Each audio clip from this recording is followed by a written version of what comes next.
ଆମେ ଆରିପାଡ଼ରେ ଦେଖଲା କି ତାର ପୁଅକେ ତାର ବୁଆ ଗୁଧଉଥିସି। ଇ ସମୟାତିନ୍ ତାର ପୁଅ ଛାତ ଉପରେ ଖୁଁର ନିଶାନ ଦେଖସି। ଆଉ ସେ ଖୁଁର ନିଶାନ ଦେଖିକରି ସେ ପେନ୍ ଭିତରେ ଡୁବି ଯାଇସି। ଇନୁ ଆମର ନେକ୍ସଟ ପାର୍ଟ शुरू ହେସି।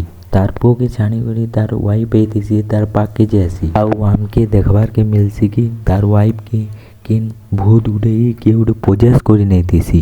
ସେ ଅଜବ ହରକତ କରୁଥିସି ଆମେ ଦେଖି ପାରୁଥୁମା। ଇ ସମୟାତିନ୍ ତାର ବड़ ତାର ହଜବେଣ୍ଡଟା ତାର ପାଖକେ ଯାଇସି।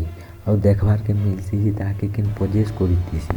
ତାର ବड़ ତାର ୱାଇଫ के ଇ ଏନ୍ତା ହଉଥିବା ହରକତ ନୁ ବଞ୍ଚାବା ଲାଗି ଚେଷ୍ଟା କରୁଥିସି। ଆଉ ବହୁତ ଶାନ୍ତ କରବାର ଲାଗି ବି ଚାହୁଁଥିସି।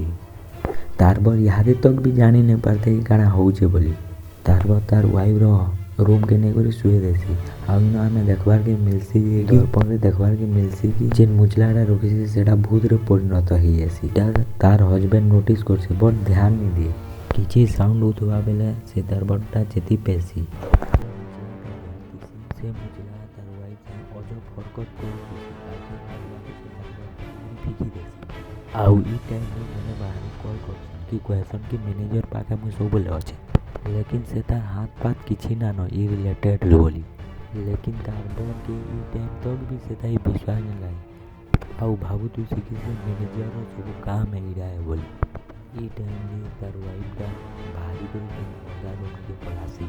आउ तार बड़टा नुरसी आउ नुरसी आउ बाथरूम आके देखि तार वाइफटा पेनी पड़ुसी से फिर मुचला सागे। आउ तार देह सारा रकत लागी जाइथिसी। इनु टिके टिके तार बड़ के भी डाउट लागसी कि क्या लगे एंता होची सते इरा से बाबा ने एंता घटुचे। आउ तार नेक्स्ट पार्ट रे हम